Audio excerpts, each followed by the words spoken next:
Stephen Rourke has experience as a professor instructing Masters of Science courses at the university level, has undergraduate, graduate, and doctoral degrees, and uses disciplined inquiry and critical thinking to articulate his message that the role of science should be to investigate the unexplained, not explain the uninvestigated. In addition to having an interest in paranormal, Dr. Rourke has always had an interest in the esoterica of parapolitics. You know, the what lies beneath the overt politics and events like the moon landings. This interest led Dr. Rourke to collaborate with Ralph Rene, who tragically took his life in December of 2008. Dr. Rourke is the appointed representative of the research and publications of Ralph Rene, famous or infamous, if you prefer, author of NASA Mooned America.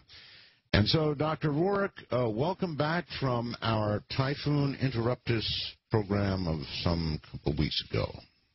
Good to be here, Art. Good to have you. All right, before we move on to the moon landings, just, I don't want to rehash the whole thing, but with regard to Spiricom, the amazing Spiricom tapes, I was going to come back with you last time and kind of finish up in the next hour, and that's what I'd like to do right now. It is your assessment, if I heard it all correctly, that the whole thing may have been hoaxed. Yeah. Now, it's not your absolute belief, but your kind of assessment, right? Well, yeah. Let's just say it's so assailable, or can be so easily deconstructed at the evidential level that the tapes themselves appear to be a hoax. Now, what I left hanging out there was the notion that there still remains some high strangeness around the strange story of Spiricom, and that simply all cannot be explained away by one man hoaxing tapes.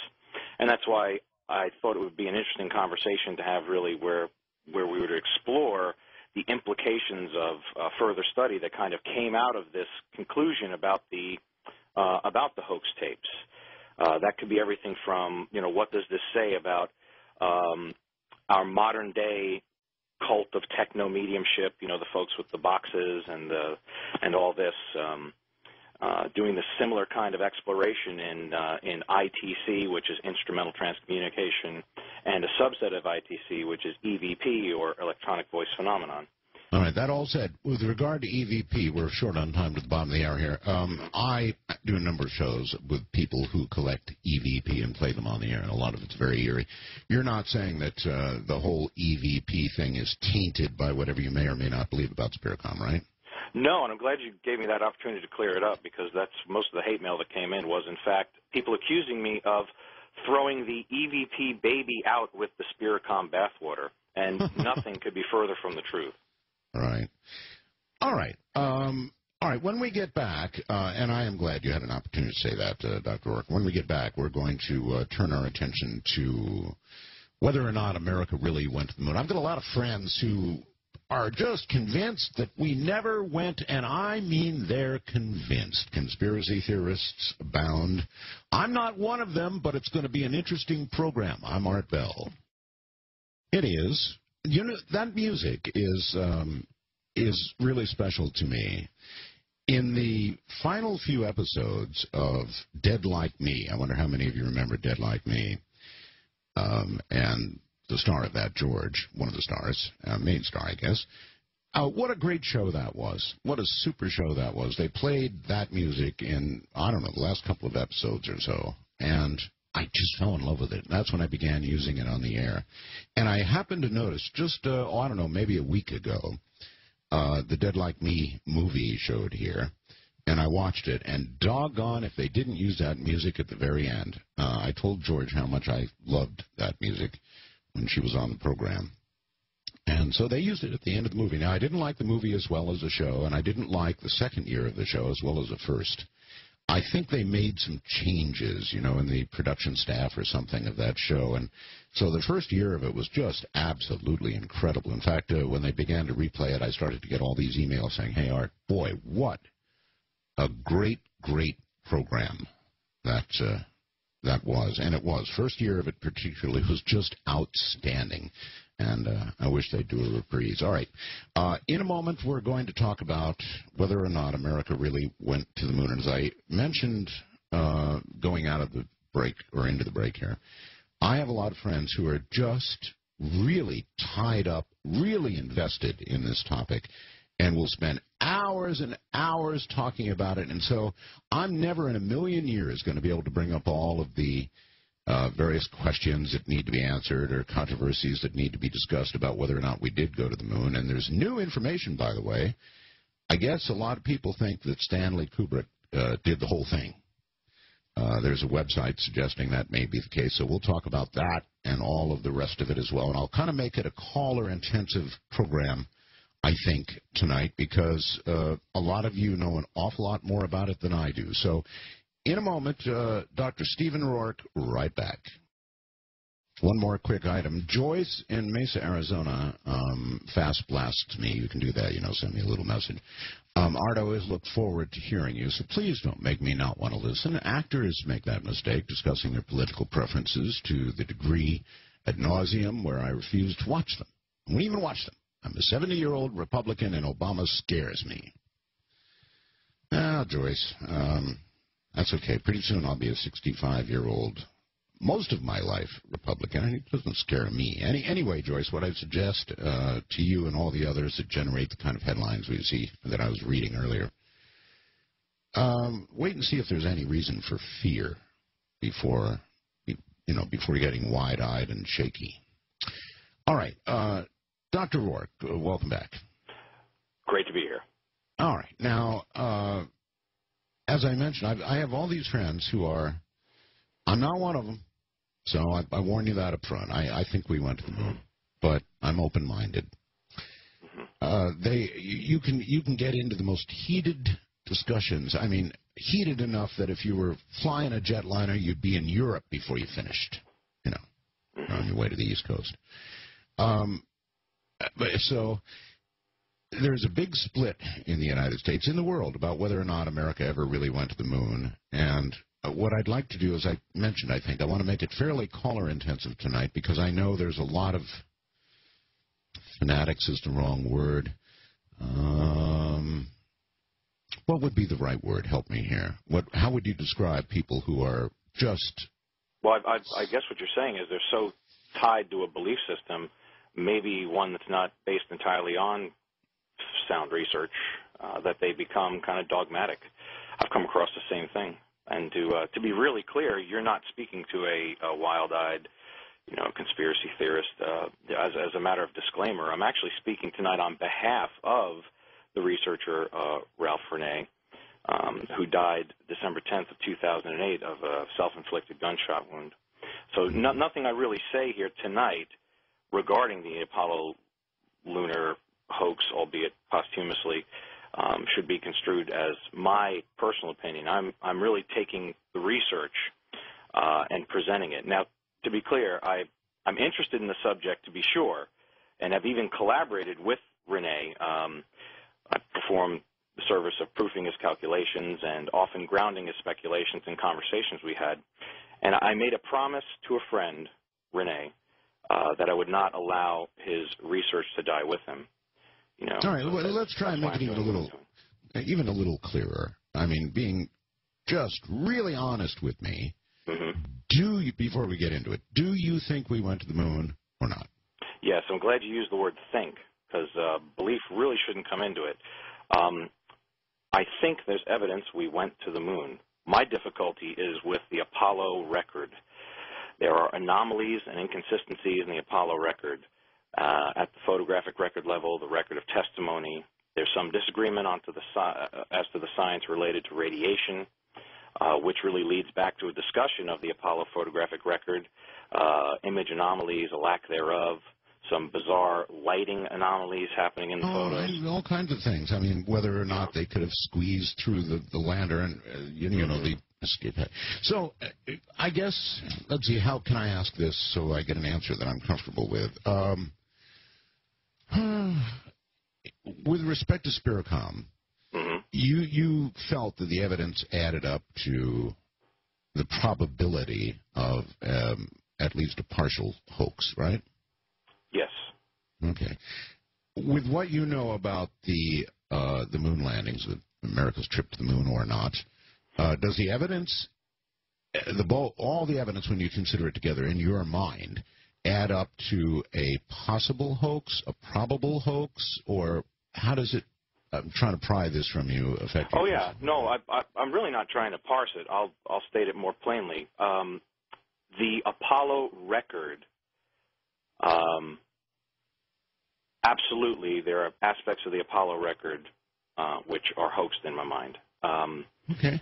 You know, the fact we landed is a separate question, really, that is dependent upon a really sound discussion, a dispassionate analysis of these discrepancies and inconsistencies I talked about. And that's why I intentionally, I'll divulge my my presentation methodology to you. I culled the audio, video, and print archives of Ralph Renee, who bequeathed them to me upon his death. I culled those specifically for things that were kind of radio, that lent themselves to radio presentation. There's lots of audio in the way of sound bites that support things I'll be saying. There's also a nice gallery of photos that's been put up by Tim Banal, the Coast to Coast webmaster, this evening, that folks can go see some picture examples. So we have audio of actual NASA moon landing audio. We have pictures, and we have no shortage of a discussion of those anomalies. And I think before we jump to a discussion really about did we go or not, it's predicated upon this very evidential record I'm discussing. All right. Can you help me out with how all of this got started? In other words, what are the origins of the whole moon hoax theory? Any idea how it got started? Well, I suppose there were doubters from the beginning, but the grandfather of the moon hoax conspiracy theory was a guy named Bill Casing. He was kind of an offbeat guy who worked for NASA. In fact, he worked with, I believe it was the hypergolic fuel at a NASA facility, and his calculations of, fuel to mass to distance ratio led him to believe we couldn't have gone based upon the technology presented.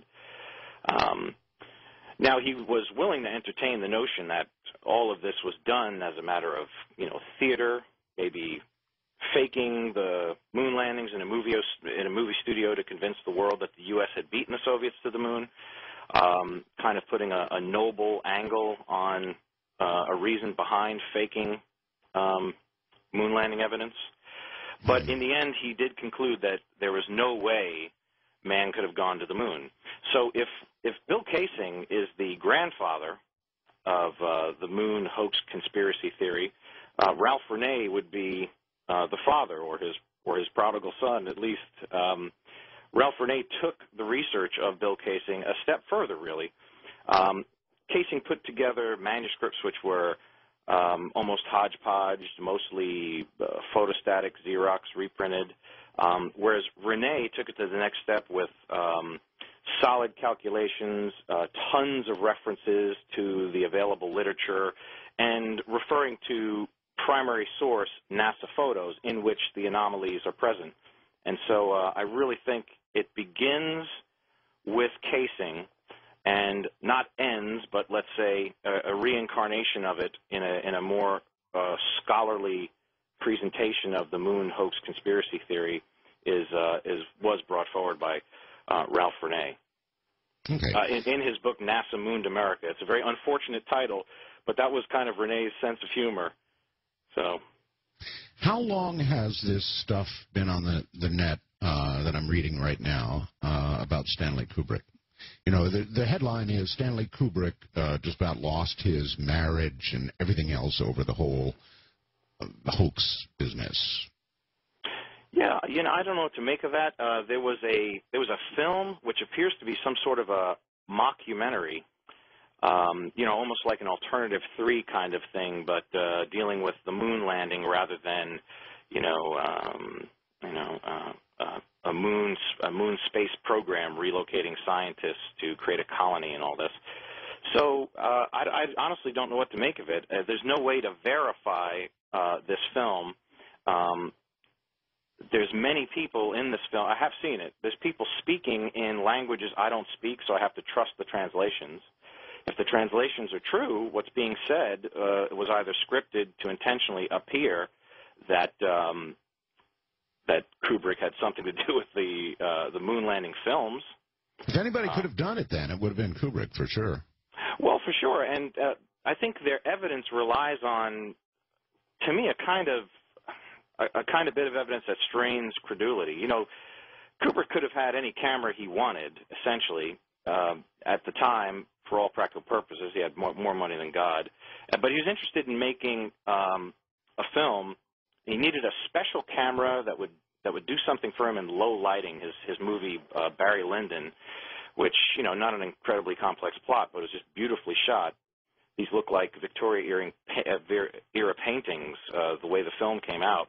And supposedly he needed a NASA camera to do this, but in my mind he could have just as easily gone to Hasselblad and kind of bought a prototype himself. So I don't know why he would have to trade his services in hoaxing the NASA films for a camera. It doesn't make much sense to me. This is what leads me to believe it's a mockumentary. Yeah, okay, we're back on. I'm sorry about that. Brief interruption, Dr. Ward. You know, when we're doing a show from one side of the world to the other, I guess you have to expect something. Okay, anyway, please continue. Yes, well, so this issue of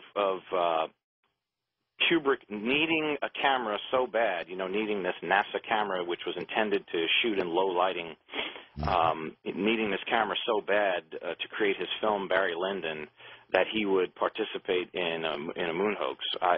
To me, or at least hoaxing the visual and film record of the Apollo landings. To me, it kind of strains credulity because he could have just as well gone and gotten a camera from Hasselblad that would have performed exactly as he wanted, which is what I believe he did for the film Barry Lyndon. He wasn't running around with a chest-mounted Hasselblad, you know. So. All right, and here's something that's always bothered me, and maybe you can answer it. If the United States had faked the whole thing, if it had been done in a studio, I mean, after all, we were in a race with the Russians. That's right. It always seemed to me that, the Russians have a lot of very able scientists. They would have certainly caught on to it.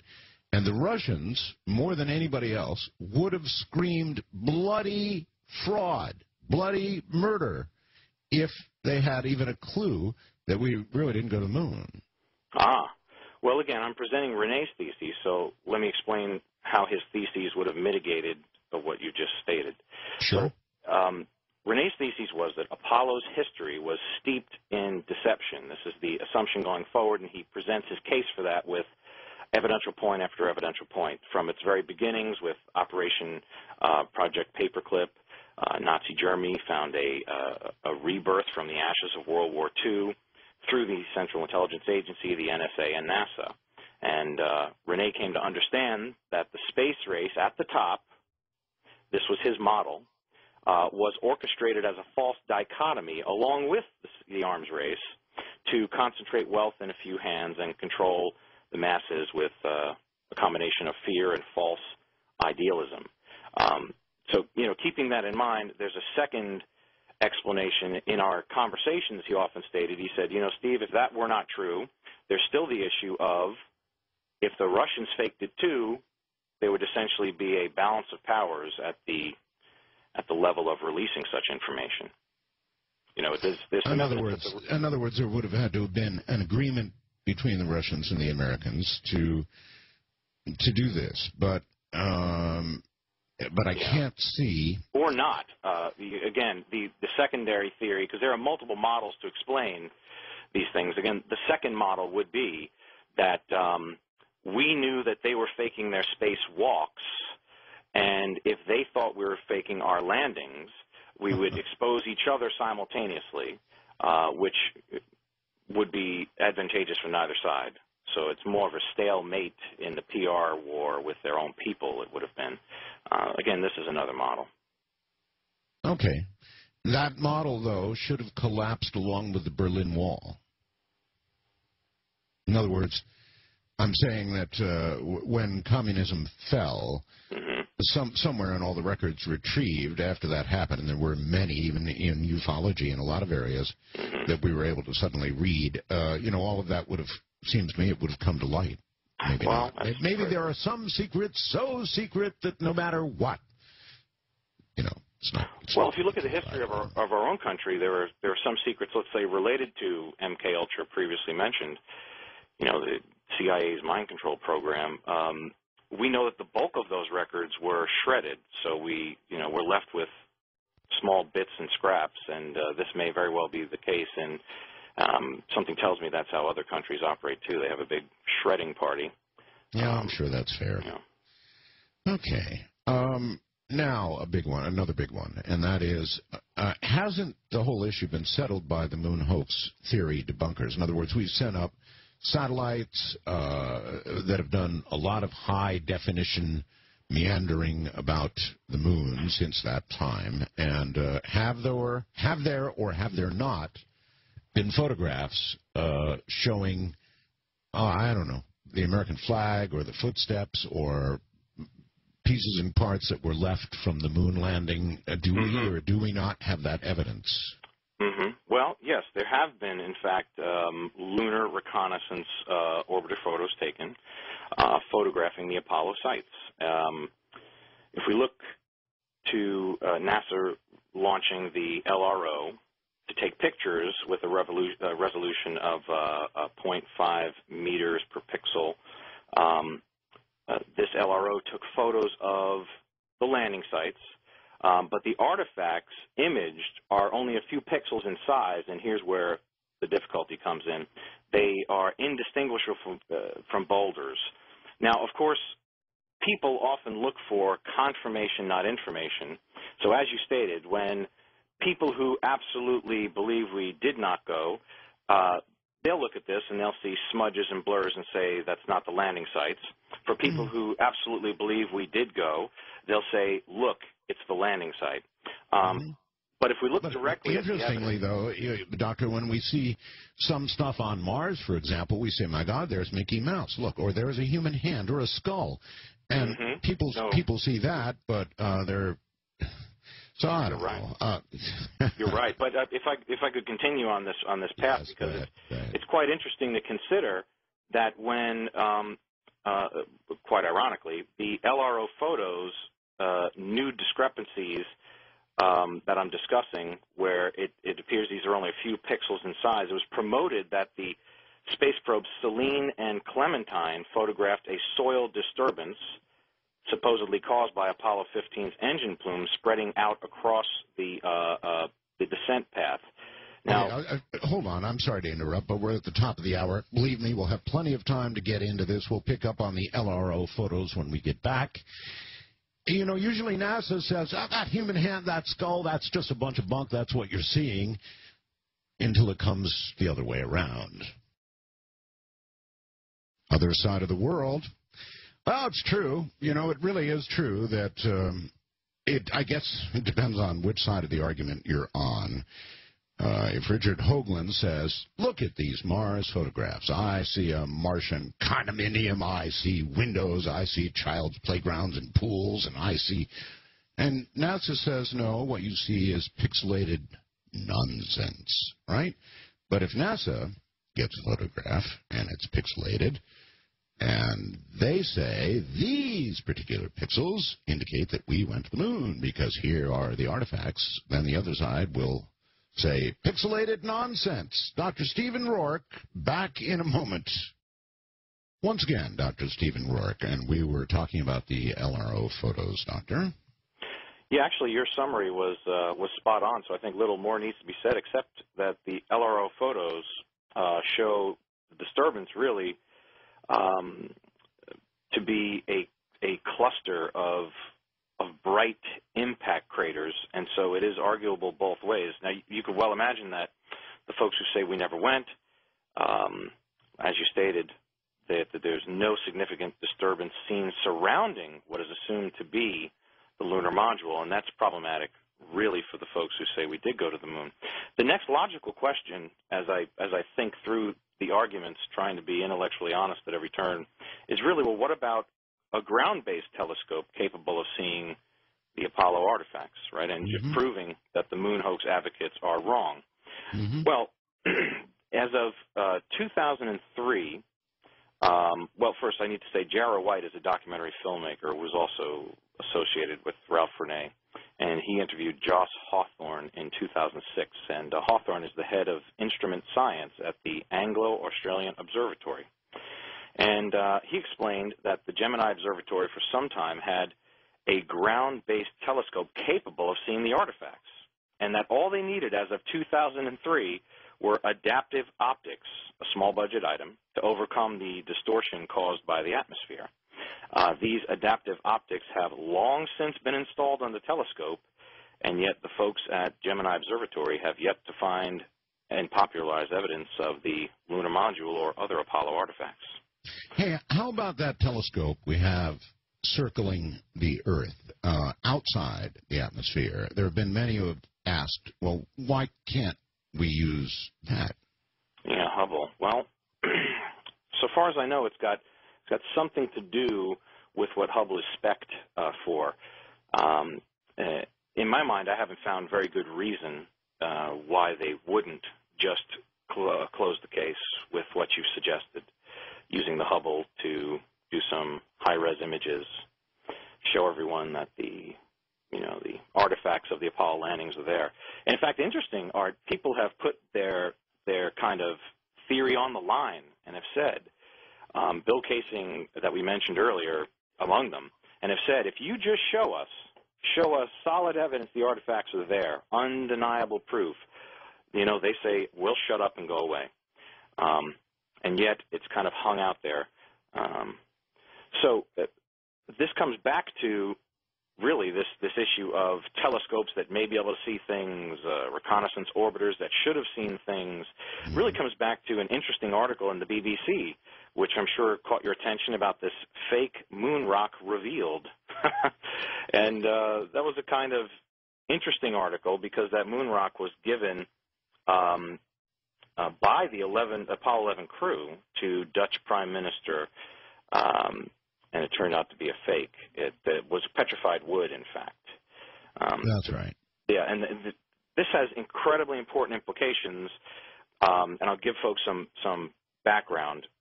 Just to be clear, I've researched this. I've looked for every NASA explanation and follow-up. NASA has no explanation. Here's a single sentence from the article that summarizes it. It was given to former Prime Minister William Drees during a goodwill tour by the 3 Apollo 11 astronauts shortly after their moon mission in 1969. That was from the BBC article in late August of 2009. Now, NASA has no explanation, so this leaves some to wonder what else about the moon landings might be fake. And as we look back, there are only a few explanations, maybe 3 of them, let's say, possible explanations. One, the Apollo moon landing was a hoax, or at least the Apollo 11 moon landing was a hoax from which this supposed rock came. 2, maybe the moon landing was real, but there's petrified wood on the surface of the moon.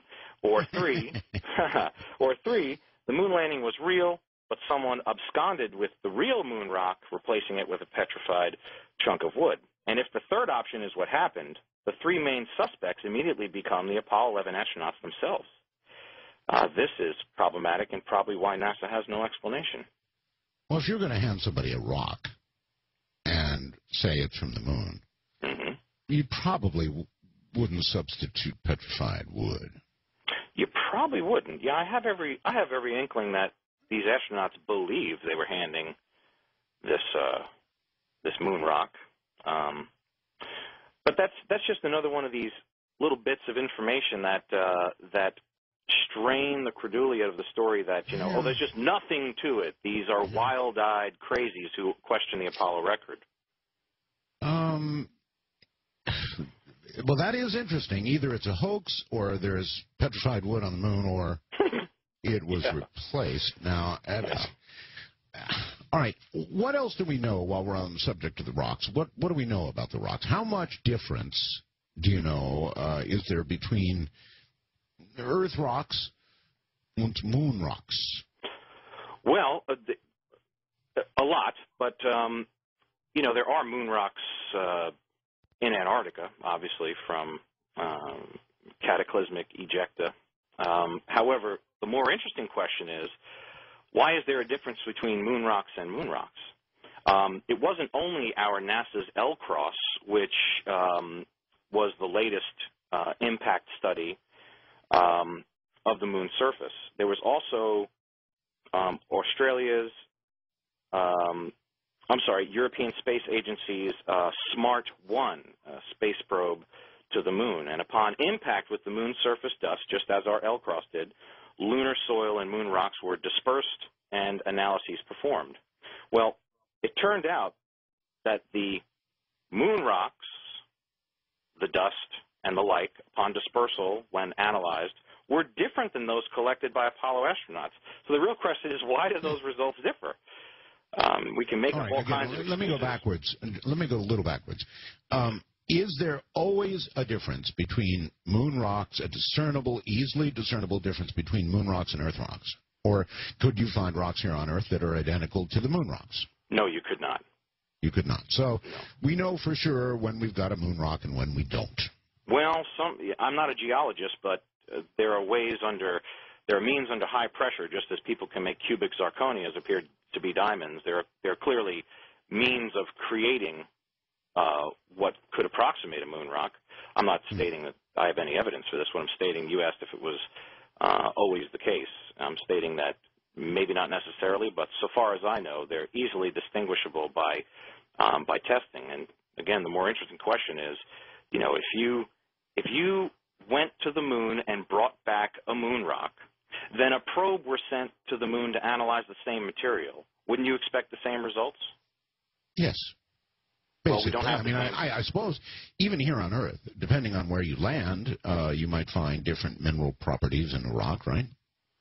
Mm-hmm. Yes, that's true. However, if you notice, the L-Cross and the SMART-1 were very near landing sites, so that's pretty interesting. I know they were in craters quite intentionally, but the differences are non-negligible, and this is what leads folks to say, an inconsistency in the Apollo record, the jury's out, but clearly it requires an explanation. And speaking of explanations, Art, really, I completely am aware of the majority view of the moon hoax as ridiculous. I know that. People saying that the idea that the Apollo project was faked is just ridiculous, and common sense dictates that. This is a canard, by the way, constantly thrown out by folks who want to dispassionately question the evidence. They say, oh, it's just ridiculous. That common sense proves we went, or moon rocks proves we went. Well, the moon rocks thing's in question. Let's talk about this common sense. The establishment view, while not held by everyone but held by most, misses the point entirely and is really not a reason for ignoring disturbing findings or questions that people have about the authenticity of the Apollo record. From NASA, the People's Space Agency, the quantity of suspect pictures and questions about the Apollo record, really, it's not the real issue. It's what the images convey. It's what the questions say to us about the honesty of our space program. But sticking to the pictures for the moment, pictures have been presented to the entire world, let's say, as authentic and actual photographs of the most significant event, mankind's first steps onto a world other than his own. So my position is that to ignore or dismiss the questions raised by the discovery of even one suspicious photograph or purporting to be part of the official NASA record is really to sidestep the issue. Dr. Mitchell, Edgar Mitchell? Yes. Mm-hmm. I've interviewed Dr. Mitchell. He walked on the moon. I've interviewed Dr. Mitchell many times. We became friends. And I know this is just going to feed the whole thing, but I'll say it anyway. During one of the, more intimate interviews I did with Dr. Mitchell, I asked him, I'd like you to tell me what it felt like to walk on the moon. I'd like you to tell me your feelings as you walked on the moon, and your best emotional memories. I mean, it must have been something that in all your life you're never going to forget, obviously. It's just going to impact your life as probably not much else ever would. And there was a long pause.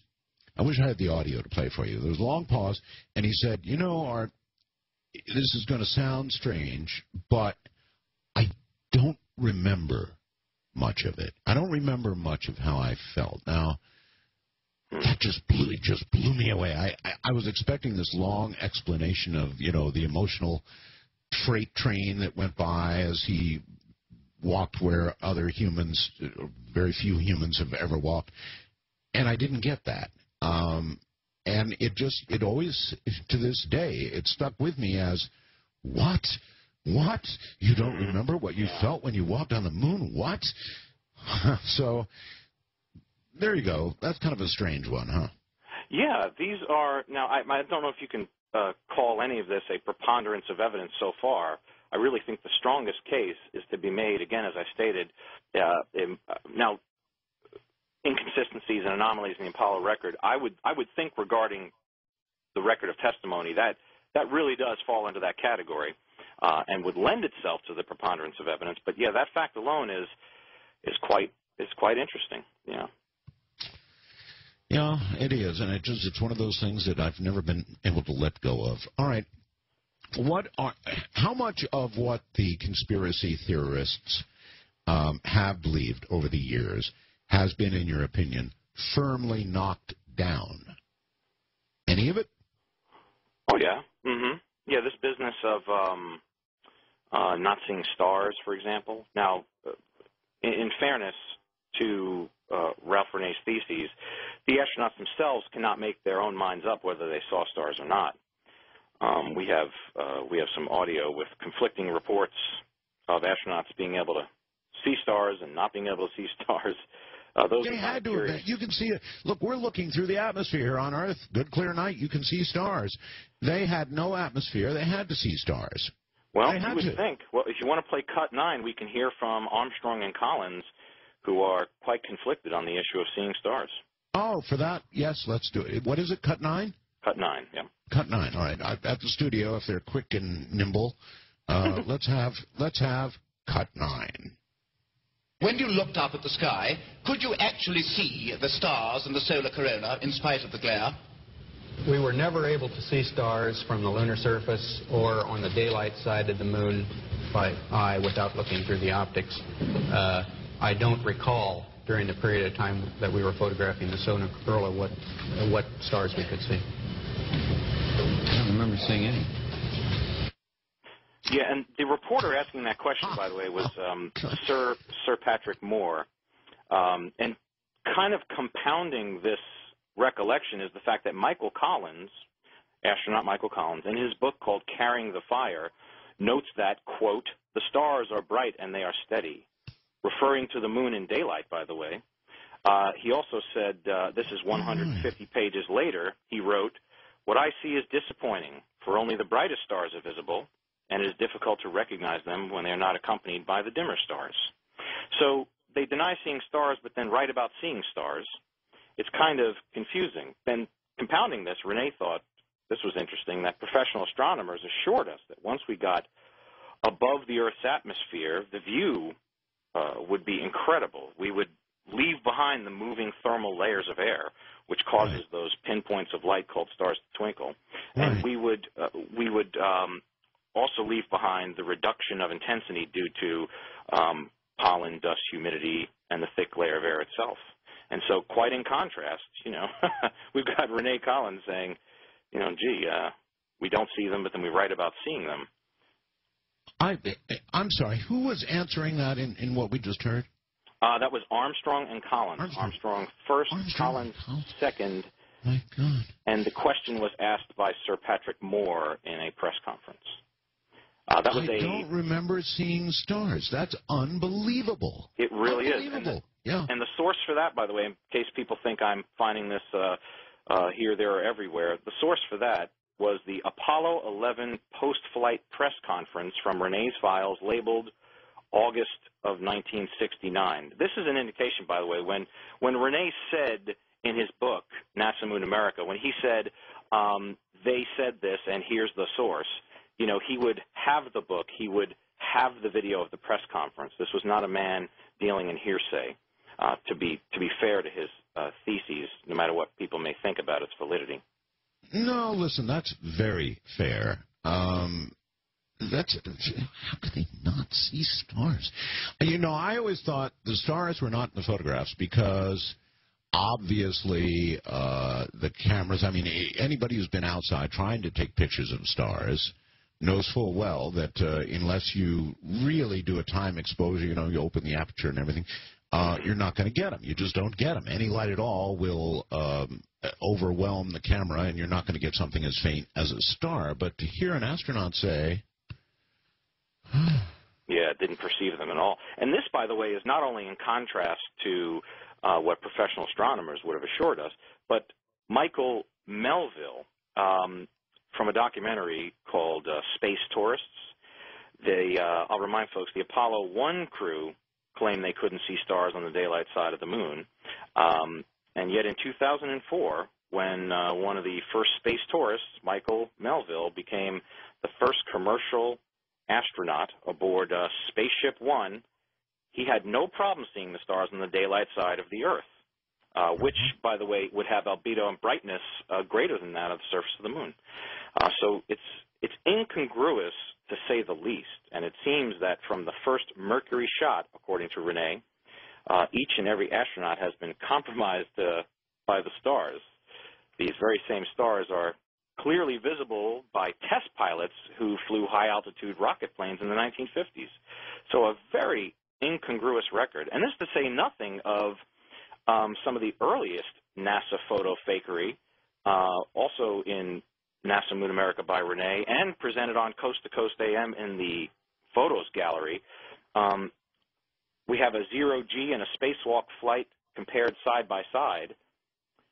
It's clearly the same photo which has been retouched, and yet NASA calls them two separate photo numbers and two separate activities. Yeah, I know about that controversy, but to hear Armstrong say what he just said is...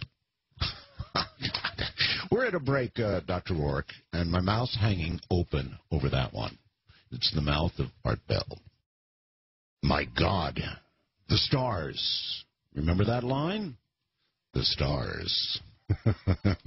My guest is Dr. Stephen Rourke, and we are talking about whether or not America ever went to the moon. It's a fascinating discussion. What I'm going to do is I'm going to occupy Dr. Rourke for this break, this 30 minutes, with some of the audio I know he's got and some additional discussion. At the top of the hour, we're going to open the lines and let all of you hit all the fine points that I know you have.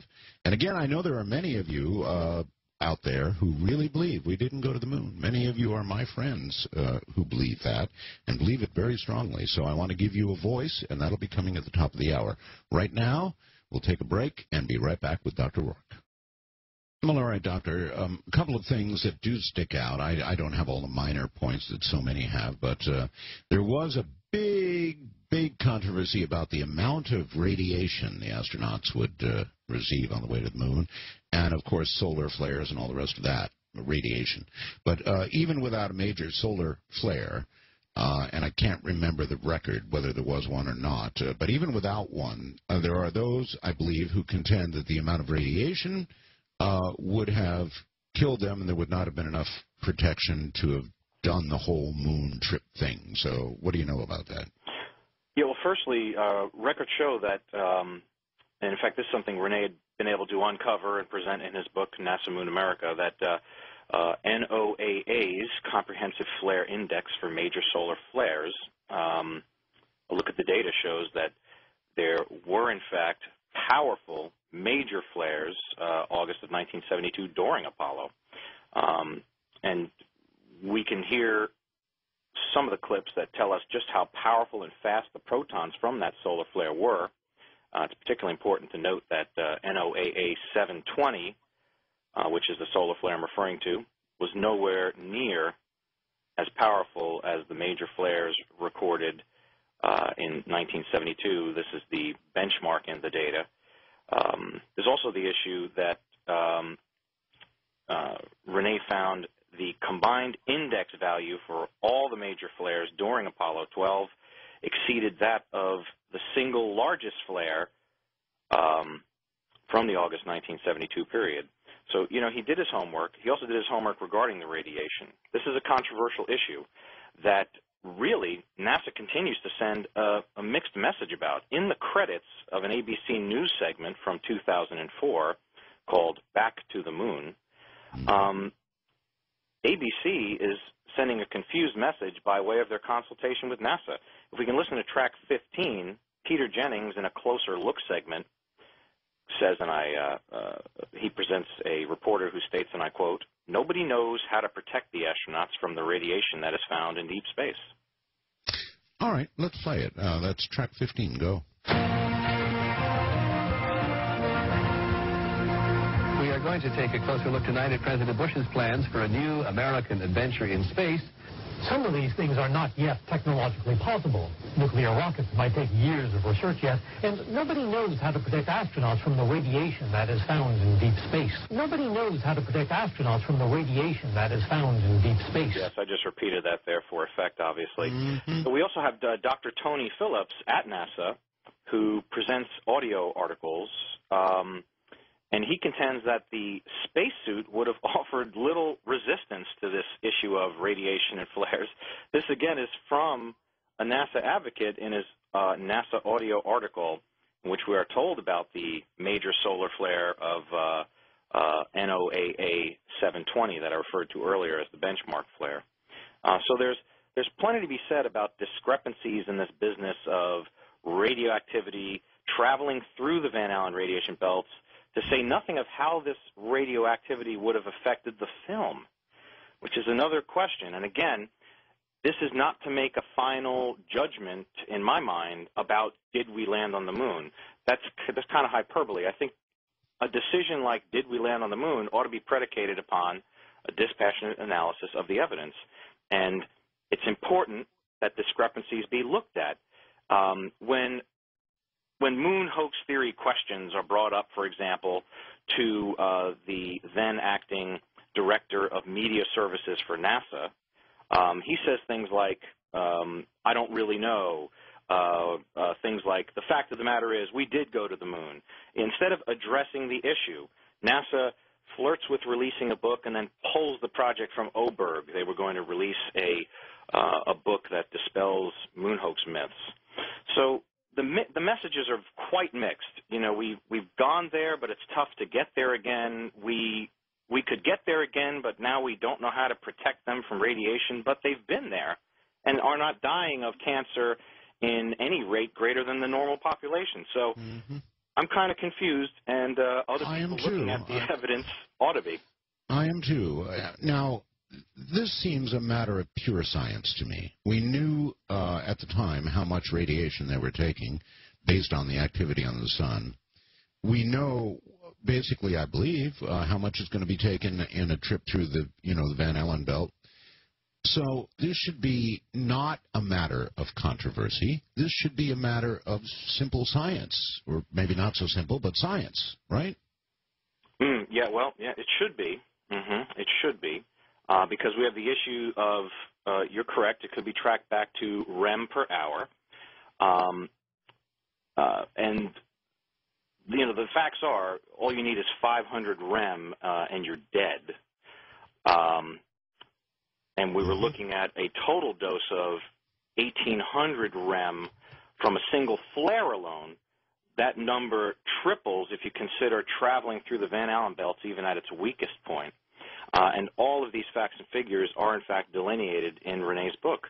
1,800 REM. So we should have, at least, had a bunch of dead bodies. Yeah, some French fries, which might explain, again, from a public relations standpoint, why this hints at a parallel space program. You can't have dead guys in cans floating around and also claiming to be there first, right? So if you fake it till you make it, I completely get why that was done. But I think at this point, as you said, the falling of the wall and all this, I would think it's time to break some honesty off with the American people about the space program. And again, these hands in the air, this waving about the fact of the matter is we did go to the moon, and these are media services directors for NASA just saying, oh, I don't really know, it doesn't matter, the fact is we did go. It's interesting that NASA, via its media representative, declares itself not accountable to the public for its actions, and this despite the fact that NASA went to the moon for, quote, all mankind, and surely the fact that one individual spokesman for NASA claims that he doesn't understand the questions asked, that doesn't invalidate the demand with a proper response, the necessity for a proper response, frankly. Yes, well, Professor, when they ask NASA directly, or, they've had a million press conferences, hasn't somebody said, look, at minimum, these astronauts would have taken 1,800 rem. How are they alive? That's a very direct question. How's it answered? Well, Philip Plait has done that in his book. He's the bad astronomer who demystifies moon hoaxes, moon hoax theories. Right. And what he says is that the point at which they traveled through the Van Allen radiation belt was through a point where there was a dip, okay? And this dip in the belt would have allowed them to pass unscathed, okay? But his assertion of that is belied by empirical evidence. In a book called The Hubble Wars on page 75, it shows that film cannot even travel through this path he's alleging unscathed, much less the more fragile human system. Well, one could imagine, Professor, that they would have containers possibly to hold the film in that would protect it from radiation, but not the astronauts. Right. Well, there's that argument, too. That's an interesting contrast. But even in the containers, Art, this is the point. There's an image in this book called Hubble Wars made with one of the Hubble's cameras while passing through, and I'll name this area of the belt that is supposedly safest to travel. It's called the South Atlantic Anomaly. And the image in the book here shows a fast-moving cosmic ray particle streaking across its detectors. The camera shutter was closed at the time. It was encased at the time, and it clearly demonstrates the penetrating power of the rays. We don't have any film fogging. We don't have any anomalies on the film like cosmic ray striking. This is another question about the near perfection of the images in what is a very unforgiving environment. Mm-hmm. Okay. I know you have a number of sound clips, so if you can dig into your vault and get what would be the most compelling that we could play in the next 15 or 20 minutes, what would they be? Well, people are they're probably picturing an astronaut on the moon in a spacesuit, right? And so it's probably worth a listen to Dr. Tony Phillips, Director of Science at NASA, regarding an audio series he called Sickening Solar Flares. That is track 16, and folks should be listening for his description of the fact that a spacesuit would not have offered resistance to the solar flare activity. All right. The January 20th proton storm was, by some measures, the biggest since 1989. It was particularly rich in high-speed protons, packing more than 100 million electron volts of energy.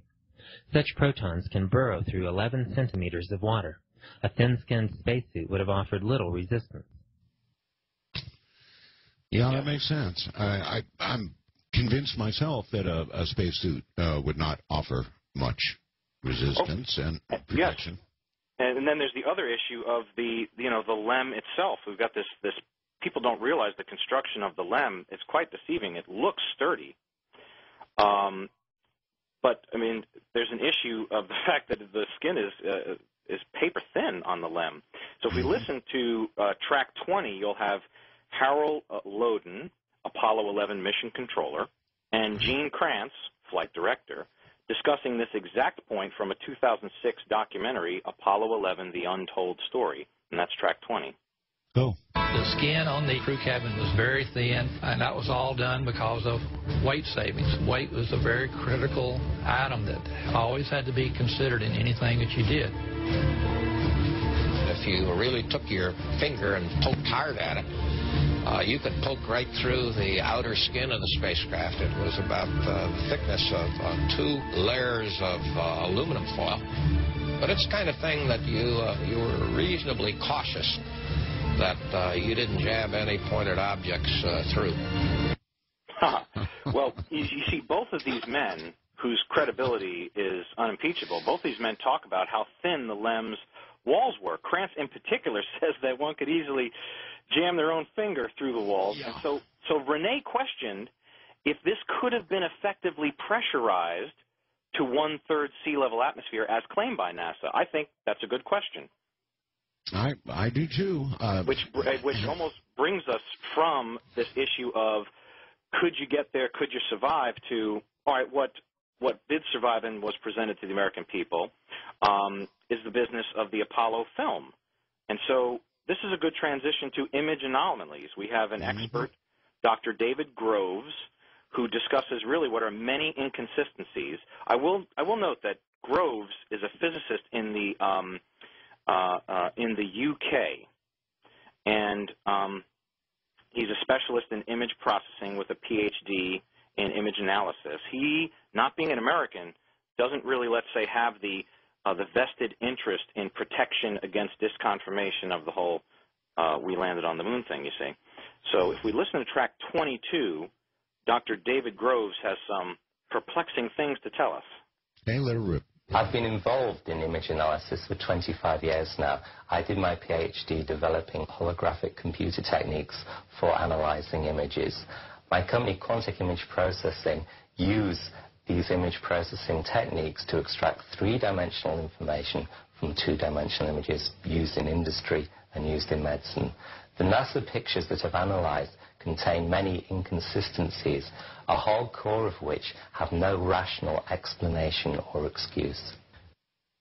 So it's important to note here, in the interest of time, we have many from Groves, but in the interest of time I'll summarize.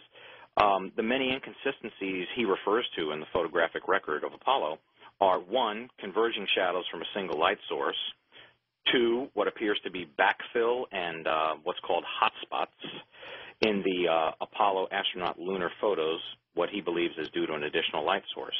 Now, this is perplexing because no additional light sources were brought on any of the Apollo missions, just to be clear in case folks didn't know. And equally perplexing for Groves was the absence of any fogging in the film due to radiation, or even film cracking and warping as a result of the temperature extremes. Groves took the trouble to take the type of film used and did an exposure experiment using the same camera, using Hasselblad specs. And in fact, fogging occurred with minimal radiation exposure, basically like the radiation exposure in proximity to an X-ray device, maximum 25 rem. This was exceeded easily traveling through to Van Allen and on the moon itself. And I know the film was protected to some extent, but it was protected a lot less than people would think if they looked into the Hasselblad camera specifications, not to mention that the shutter has to open to take the picture. Mm-hmm. Yeah, allowing exposure to this. Of course, yeah. Yeah.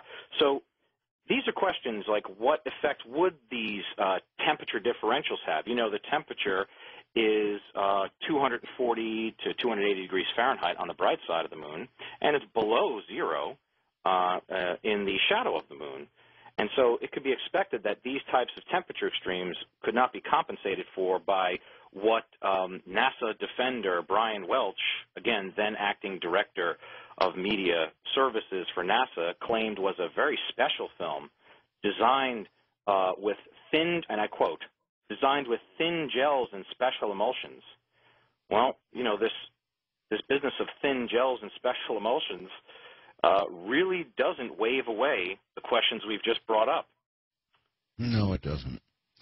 No, only protection or a description of the protection provided could do that. And I understand that they might be able to store the film on the way to the moon and protect it to some degree anyway, but certainly not while they're out walking around on the moon. Yeah, that is admittedly problematic. In fact, if we look at this this magical film, the expert on the entire matter is an individual named H.J.P. Arnold. He tends to counter NASA advocates, especially spokesman Welch. H.J.P. Arnold has a completely different view of this NASA film used. Quite to the contrary, he does not think it contained thin gels and special emulsions. If we play track 26, it's only 9 seconds long. Sure. It will close the case on the argument against.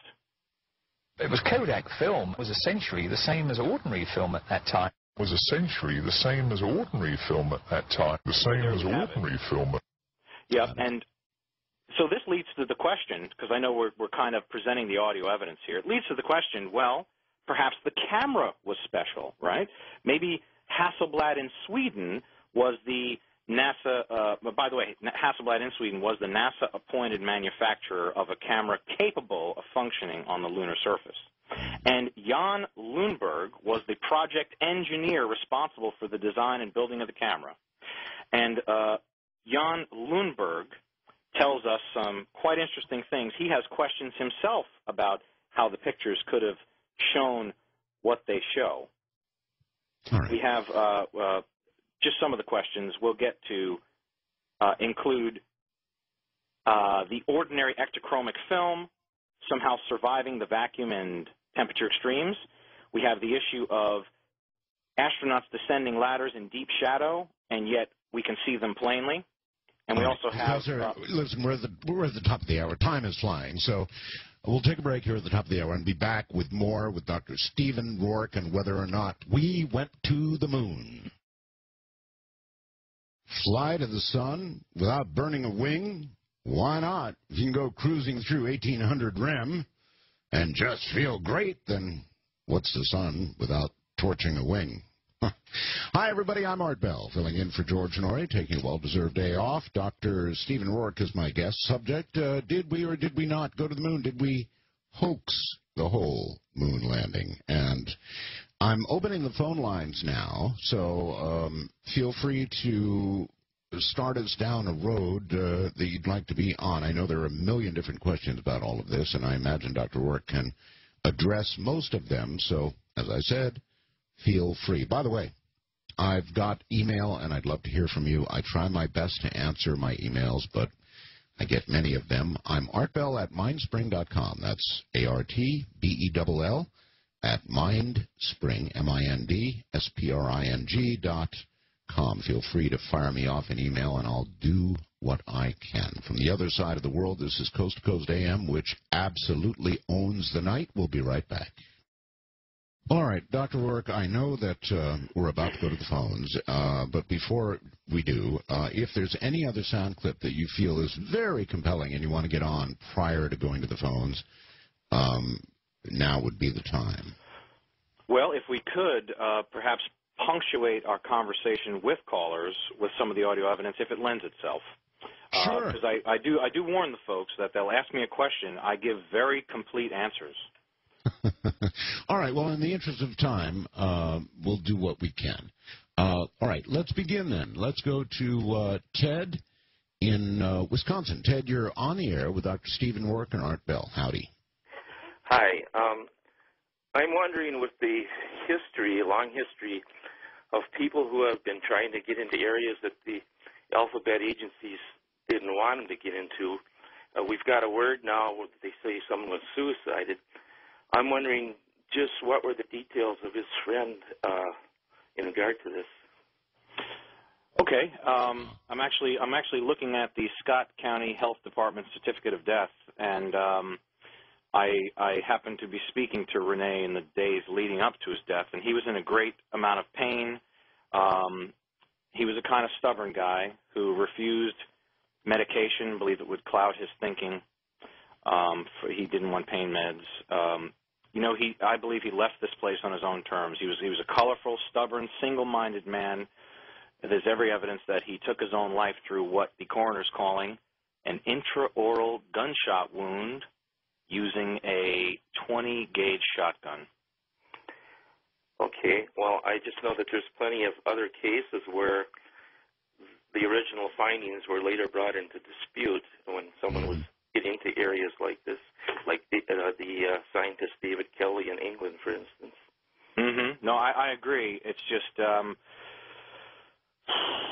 there were discussions of the kind of pain he was in, and I'm not saying I completely exclude any hankiness, but he was in incredible pain, and he was this discussion had come up, and he took his life the way he would have. What was he dying? What was he dying of, Professor? He had a variety of ailments. He was considered disabled. Every step resulted in great pain. And the specific ailment relating to the pain leading up to his death, I mean, he was in pain for about 38 years of his life leading up to his death, but it was the pain was flared incredibly by the fact that he was in a van accident. And so it just compounded all of his problems. And, again, he was in terrible pain. There's every evidence he took his life because of that. Did he leave any note? He actually sent postcards to everyone in his will days before, essentially, saying when he took his life. So that, too, is kind of evidential that this was, in fact, a suicide. And about the will, this is an interesting fact people might want to know. They're probably wondering, like, with all of the moon hoax advocates out there, why would Rene pick Rourke? Like, I was a thorn in his side a lot of the times. I would question his math, make him reissue copies of his book. I would check his sources and citations. And I think in the end that says a lot about Rene, that he would rather have someone bequeath the responsibility of presenting his research in a way that really does cite the compelling evidence, ask people to think without just being dogmatic about it. I think that says a lot about the man. It does. All right. Very good. I promise phones. Let's keep going. Jay, all the way in Miami, Florida. Jay, welcome to Coast AM. Oh, thank you, Art. I'm a longtime listener and a great fan of yours, so thank you for coming back on the radio. It's a great pleasure to have you. You're very welcome. And, Doctor, thank you for coming on. This is a great subject, of course, the idea of the moon landings and the hoax. And I think that if you get into the photographic evidence, it's just overpowering that there's just so many things that don't make sense there at all. Yeah, in fact, this is an appropriate time to direct people to the photograph gallery on Coast to Coast AM as some of the photos that will go along with our discussion. You're right. We do need to get into the photographic anomalies. It's really the centerpiece of anyone's line of questioning about the authenticity of the Apollo record. What do you find most interesting, perhaps in one of the galley photos, or what do you find questionable about the Apollo record? Well, I find, of course, the discrepancy with the shadows converging and this type of thing, and then some of the video evidence of course, Buzz Aldrin coming down the ladder, where he's in a complete shadow, and all of a sudden a bright light comes on him and illuminates him. But Actually, sir, this is a perfect time. I have every intention of hearing what you say, but it's the perfect time to play that actual NASA audio of the ladder descent in darkness. It's only 17 seconds. It's cut 30, and it's the exact astronaut, the exact moment you're talking about when they say visibility is not too great descending ladder in darkness.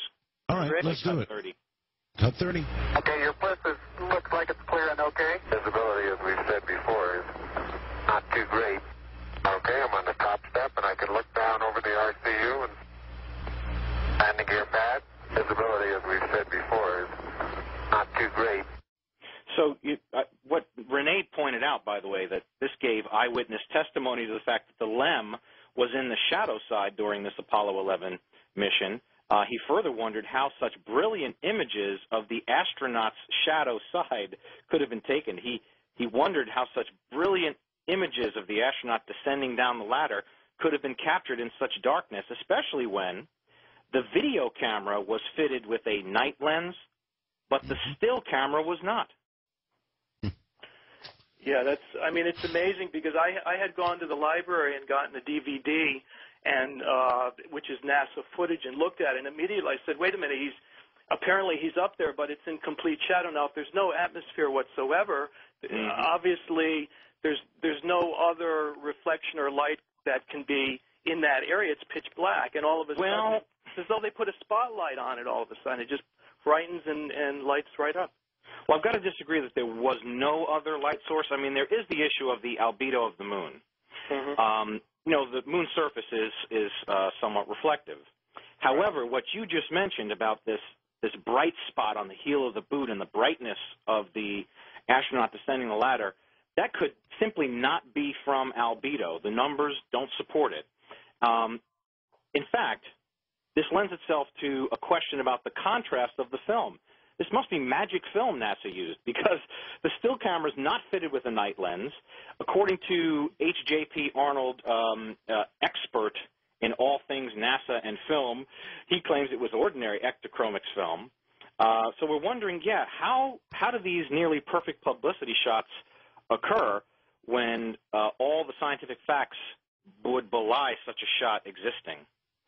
That's what I'm thinking. Now, I have one question. I'm sorry we're taking so long with me, but something I thought of, I haven't seen any other person come up with this as a question, but apparently now the Hasselblad cameras, which were just standard Hasselblad cameras, were strapped to their chest, and you can see that, of course, in the famous photo of Buzz Aldrin standing there. Now, if that's the case, wasn't it Buzz Aldrin who took the famous photograph of the footprint? Am I correct that that's Buzz Aldrin's footprint? So far as I know.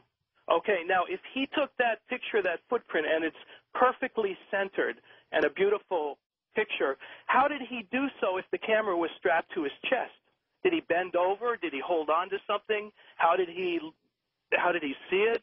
My understanding is that not all the NASA photos were in fact perfect. A more complete look at the Apollo record shows that there are some jumbled and poorly shot photos.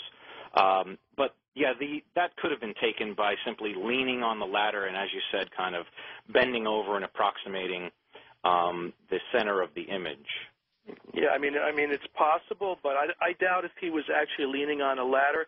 The other, just one more point, I'll get off the air with you, but thank you for letting me come on. And, of course, I don't believe there's any real photograph of Neil Armstrong on the moon, is there? There's a reflection in the visor of another astronaut that clearly shows Buzz. So, yeah, I mean, there are photos. Of Neil Armstrong. Neil Armstrong. I apologize. But thank you for having me, Art. It's a pleasure, and thank you, Doctor.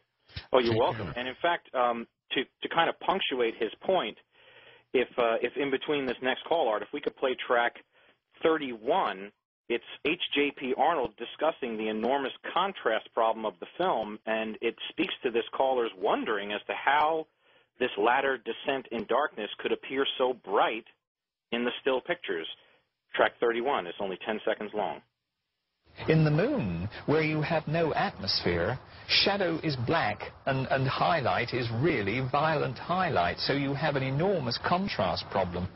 And it needs to be stated that an example of this contrast is found in the shadow side of the LEM in the Apollo 11 picture that we're talking about. Reference works establish this as a fact, as do the TV images of the event. As I mentioned earlier, the night lens TV images of Aldrin descending the ladder in the shadow side of the LEM show the astronaut to be in total darkness, and this is with the night lens.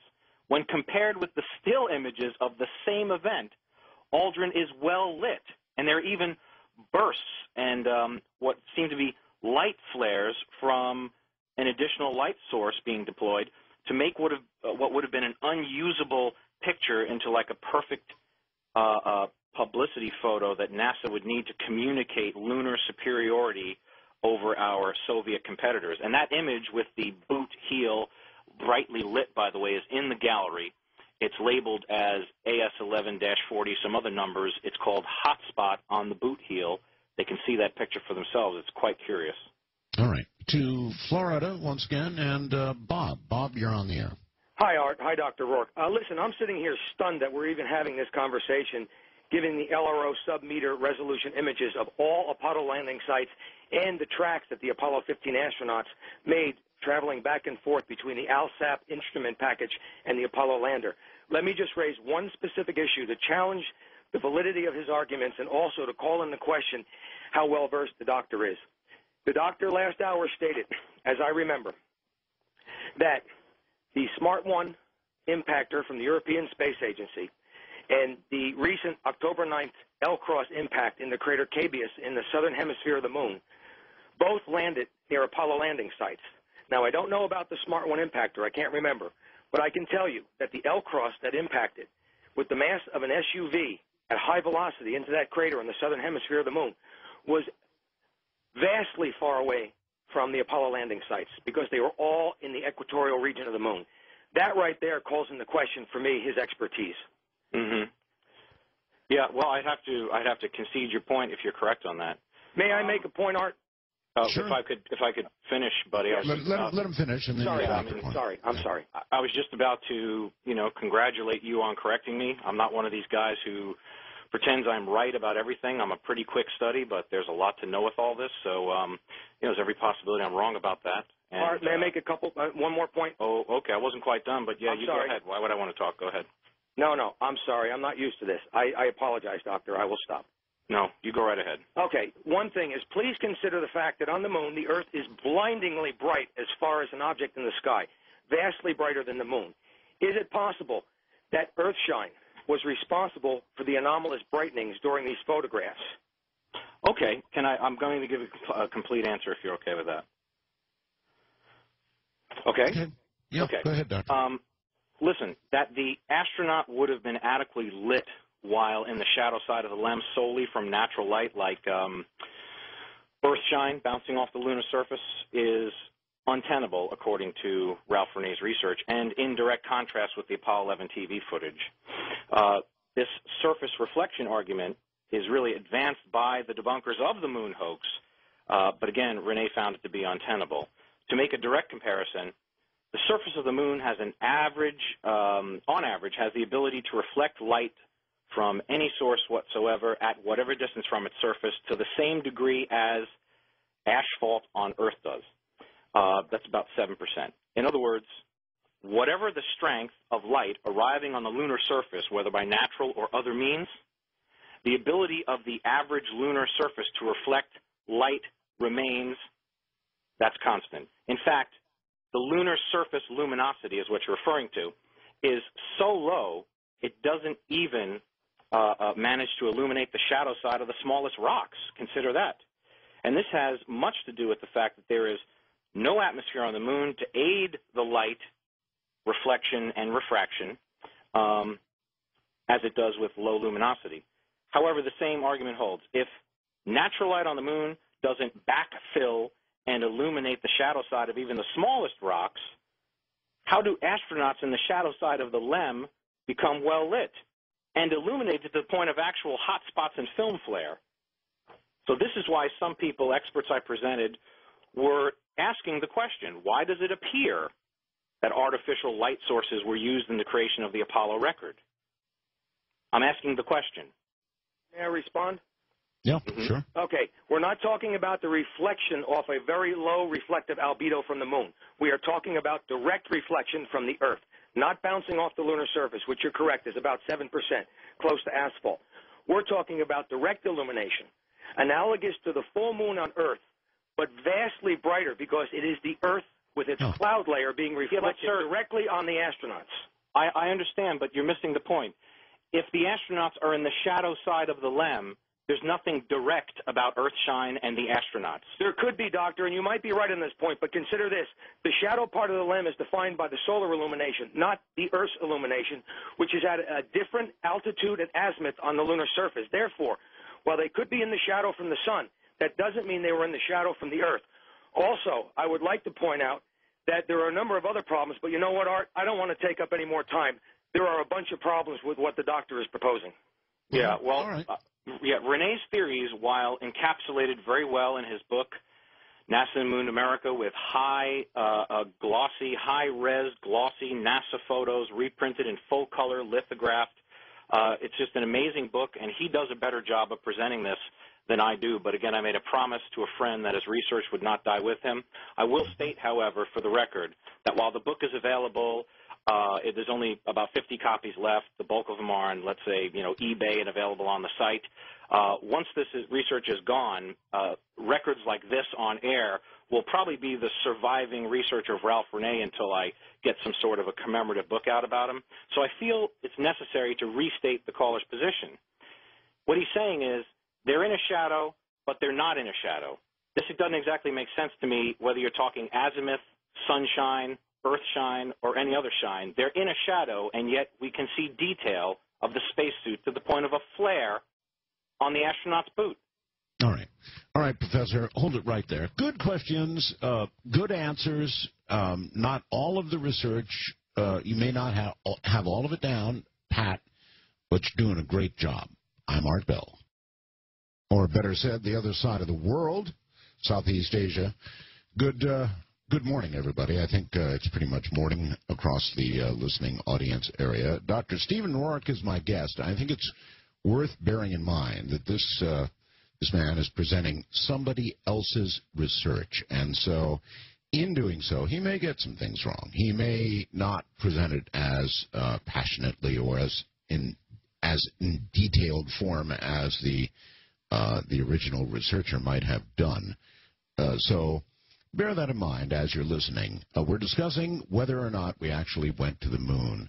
It is a deeply controversial subject, and I understand the passions, so everybody try and keep yourselves under control, and where corrections are needed, certainly we'll make them. Back with Dr. Rourke in a moment.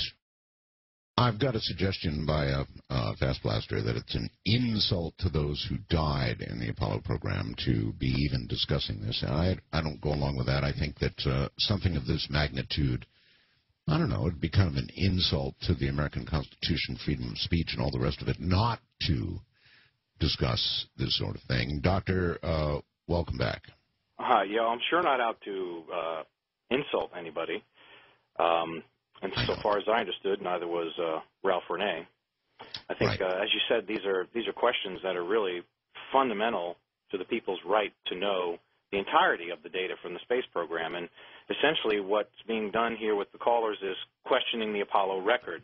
If you noticed, I do not take a hard, fast stand on whether we went or not, because there are compelling theories about parallel space programs. You know, the rule in government is why buy one when you can buy two for double. So there's every opportunity that we did go to the moon. I'm simply discussing anomalies in the Apollo record. And in fact, speaking of email, I've been emailed twice so far while I'm on the show, people saying, well, these were probably retouched or publicity images were processed to bring out the detail of the astronauts and the LEM, and apologists would claim this. Well, I need to remind people that any retouching of the images, like the descent down the ladder to make them brighter, any retouching of the images cannot apply to the Apollo photographs when they are a part of a continuous roll of film. You see, none of the suspected photos that I'm discussing with lighting and other anomalies could have been retouched unless they'd been collectively rephotographed onto a continuous roll under entirely different conditions than we've been led to believe, which is exactly why we're asking the questions. No, there's lots of legitimate questions. All right, let's go to David, Dallas, Texas. David, you're on the air. Hello, good to be on the show. Good to have you. Hello, Dr. Rourke. Hello. Yes, I was wondering if the moon landing is a hoax. Of course, the three astronauts would have to have kept it a secret. Who else? Not necessarily. Art presented evidence that some astronauts just don't remember. Okay, but how many people would have known, involved in NASA and whoever else, that would have known? I have no idea. Wouldn't it be a large number? Wouldn't it be a large number of people that would have known it was a hoax at the time?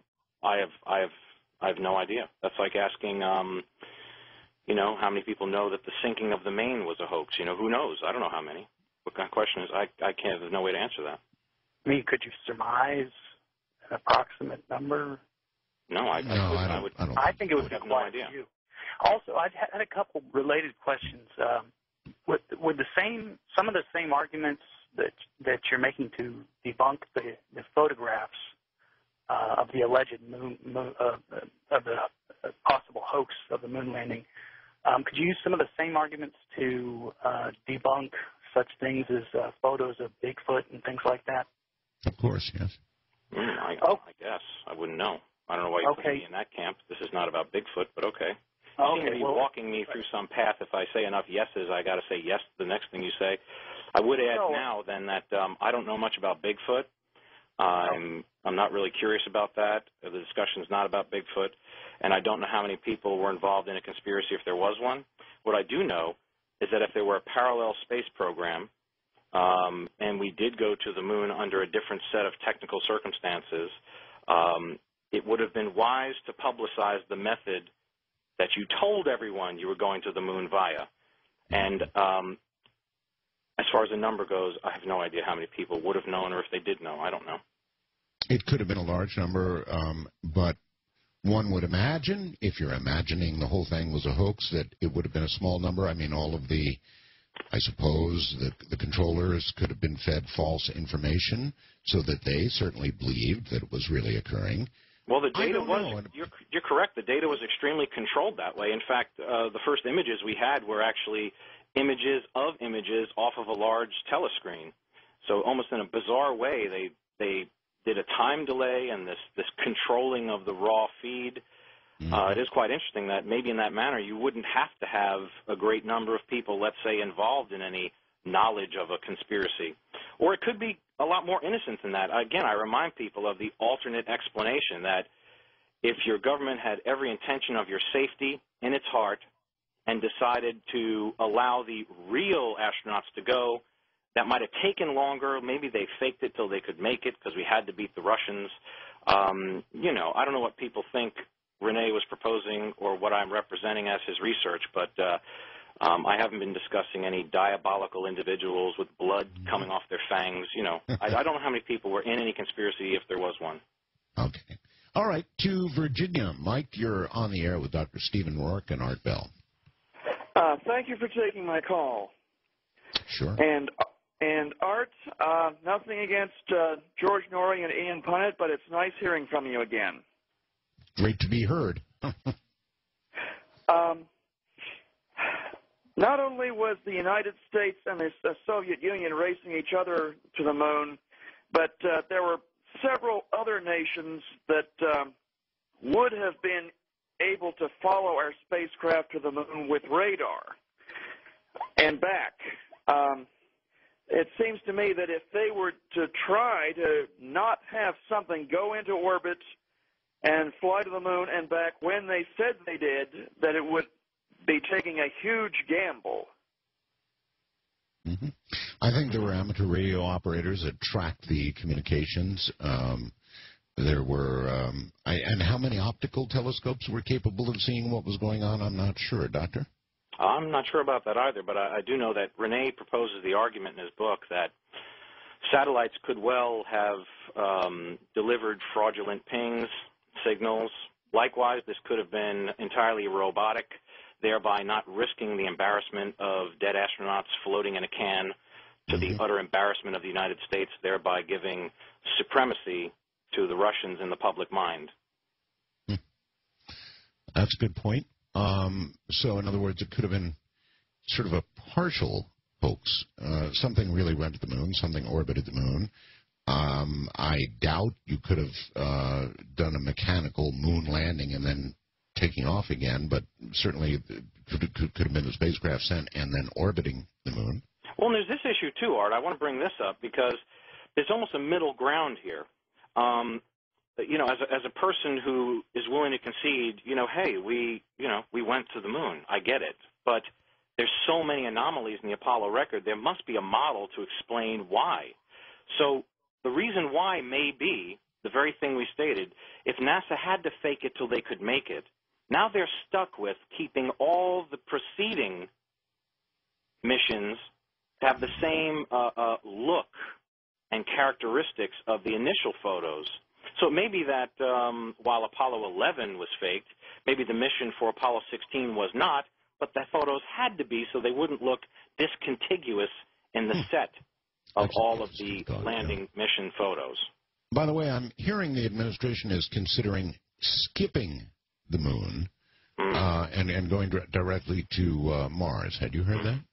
Yeah, I had heard that, which I don't know. I thought that was kind of counterproductive. The point of learning more about the moon was to see if this could be some sort of a bulkhead in space, a platform from which to lift. It seemed to me that it'd be a lot wiser to make a position on the moon and go from there. But I'm not an astrophysicist, so I don't know. Nor am I. I just wondered about that decision. Why skip the moon unless it was simply bereft of any... No, again, that would be the only reason. We're not bereft of any reason. We do have a reason. We'd use that as a launch platform and a lot more. So, yeah. I don't know. All right, to Brandon in Kalamazoo. Brandon, welcome. Hi, it's nice to talk to you, Art, and I've been listening to you for 11 years, and it's a privilege to hear you tonight. Thank you. This kind of relates to something a caller was talking about earlier. I've seen some work, I've read about reports that saying, in general, this would have been harder to fake it than to actually really go to the moon. And originally I was going to talk about, the conspiracy and all the people that would have to be involved, but just in general with what it would take physically and with technology, what would make it more difficult to fake it than to actually do it? Well, Rene proposes in his book, NASA Mooned America, and I remind folks that the very last copies of the author's book are available on eBay and through RalphRene.com. He proposes that the opportunity to, quote-unquote, fake the visual record of the Apollo missions was quite an opportune one. They had the ability to fake them because they had all means of practice runs. You can find many photos, which these photos of them practicing, by the way, really, quite amazingly, approximate the photos of astronauts on the moon. These ones in the studio and in the darkened desert accented by floodlight. They look quite similar. I'm not saying they're precise. What I'm saying is they're similar enough to say enough was in place to provide an Apollo record that would assure space supremacy over the Russians in the public mind. Now, if you were running NASA, would you roll the dice if this is the race of your life against the scourge of communism? Or would you create a prefabricated record of success with a parallel space program so that if your astronauts die, you have a story that, let's just say, gives you a win against the Russians in the great space race? It seems to me it's a no-brainer that this would have happened. Okay. Let's go to Colorado, and Scott, you're on the air with Dr. Rourke. Hi. Dr. Rourke, Dr. Bell, what an honor. Thank you very much. Dr. Bell. Yeah, well, you've earned it. My uncle turned me on to you about 20 years, Uncle Kurt. But anyway, if there's water on the moon now, why didn't they find water on the moon back then? Yeah. Oh, well, there's two reasons, two possibilities. One, if Rene were alive, he would say that this confirms his prediction that when the moon is revisited by any means and the soil thereby analyzed, he would have said it's going to show that there are differences that are non-negligible. Well, there's also another issue, though. It could be a measurability problem. I'm not sure that the spectrographic analyses are that much better, but let's face it, the technology for spectrographic analysis must have improved somewhat. So it might be a measurability issue. I'm not willing to take every point of evidence and graft it onto the theory, but I believe Rene would have taken that as a feather in his cap. But for intellectual honesty, I'm willing to say that it could be the instrumentation was more sensitive, so they're finding more. There's every possibility. Thank you both. Okay, thank you, and take care. Lots of good questions, many good answers. The whole thing has actually bothered me for a long time, all the way. Well, I shouldn't say all the way. It's a close neighbor of mine. Australia, Samuel, welcome to the show. Hello, Art. Hello, Doctor. How are you going today? I'm well. How are you? I'm very good.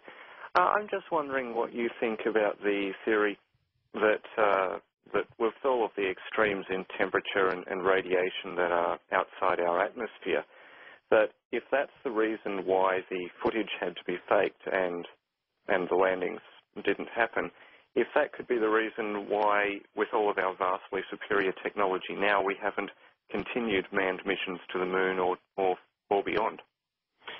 Yeah, that's a very reasonable take, and the reason I like your position, your perspective, is because it doesn't tell people that their notion we've gone to the moon is wrong. It simply tries to account for the photographic anomalies, and this is the model that needs to be pursued. It's the model heavily pursued in Renee's work. You're correct. If they expected, and they would have expected, extremes in vacuum, extremes in temperature, extremes in radiation, I think they would have known they could have had fogging, streaking, film cracking. So if you were NASA, would you simply come back and tell folks, you'll have to trust us, we really did go. You'll have to tell the Russians, you'll have to trust us, we really did go. Or would you, in fact, fabricate a record in advance of the missions so that if the documentation of the moon landings came back and was flawed to the extent of not being presentable or believable because of these temperature extremes and the cracking of the film, you would have wanted to have this prefabricated record on hand? I don't really think, with all the conspiracies our government is in fact guilty of, this would be a minor one. Yes, I don't think that anyone would blame them if that was the case, except for the fact that if it is the case, why don't they just come clean and say so? Well, that's just it. And people forget. They like to get in this dichotomy where they argue, they just us-them kind of thing. So they would call up and want to have a wrestling match with me about whether we went to the moon or not. They're really missing the point. It's what you just stated. The real point is we need to ask the questions about why these anomalies exist. Maybe there's some incredible scientific fact we don't know. Maybe it's about the Apollo record being faked, and they'd give us a good reason why. The truth is paramount. This is what Ralph Renee searched for. He was a flawed man like the rest of us, but a good man looking for the truth. And these questions, by the way, these contrarians like Renee, they serve an organizational purpose. They keep stuff honest. Yes, he kept poking, he kept prodding, he kept asking the annoying questions, and there's nothing more American than that. That's what we do. We poke and prod till we get the answer. And frankly, we haven't gotten the answer about these photographic anomalies and other anomalies and high strangeness in the Apollo record. Yes. Well, Dr. Rook, thank you very much. And Art, I think that I'm probably slightly closer to your time zone at the moment. Yeah, we're up pretty late. Very much closer. All right. Thank you very much for the call from Australia, and take care. You know, to me, as I listen to all of this, I'm more intrigued, I think, by the radiation question than the photographs. I understand there are very many good questions about the photographs, but the radiation seems like simple, hard science to me. Well, there's a problem, though.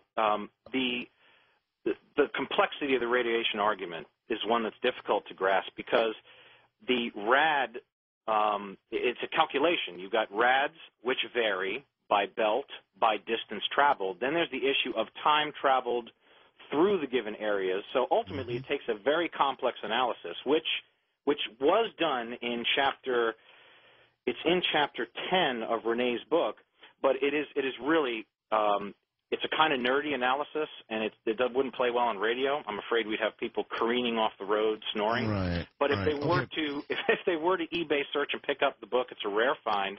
It's extremely compelling. He does a complete and thorough analysis using NASA's RAD-REM data. Okay, certainly they had detectors with them, right? How much radiation did they take? Well, that varies, too, by mission. But no matter which mission you contend they went on, the radiation exposure was too high for, if not survivability, let's say prolonged health after survivability. Okay. All right.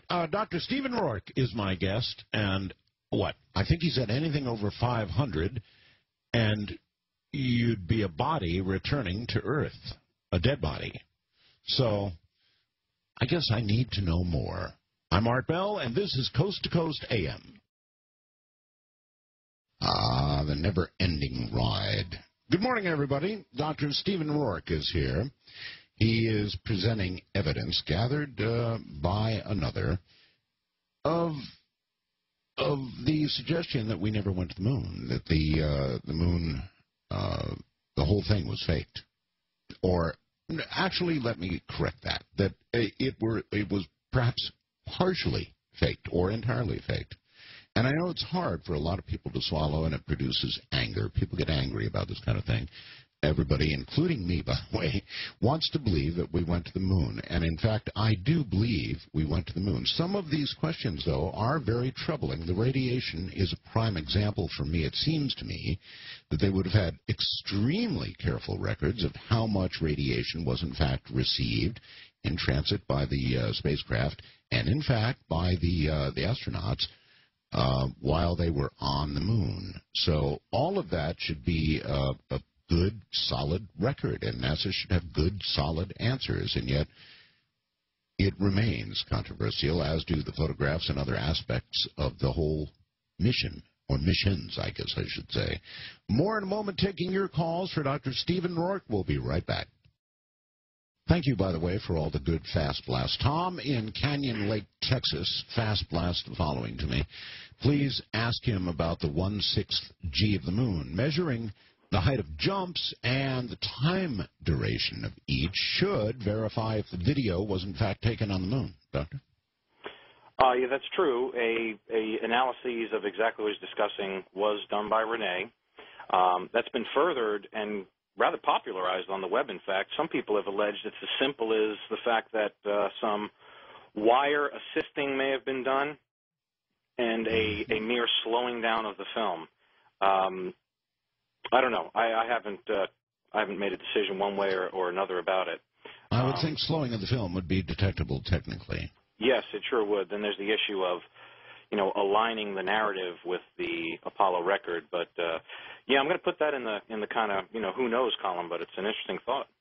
Oh, Art, I wanted to tell you, I looked through Renee's book, NASA Mooned America, and found something interesting by James Van Allen, cited by Renee. Okay. This, of course, is the discoverer of the Van Allen radiation belts. Right. For the folks who say, well, the Apollo crews only spent an hour in the most dangerous parts of the belts, so this rad exposure issue is a non-issue, claiming it's not long enough to cause damage. It needs to be stated that James Van Allen himself disagreed.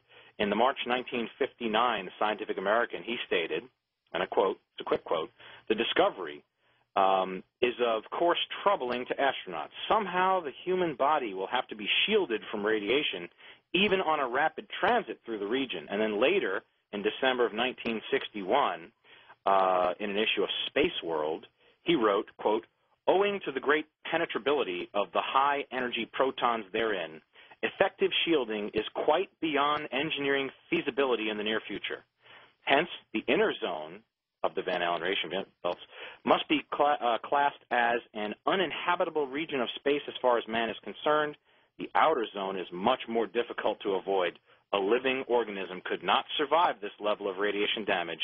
Hence, all manned spaceflight attempts must steer clear of these two belts until adequate means of safeguarding the astronauts has been developed."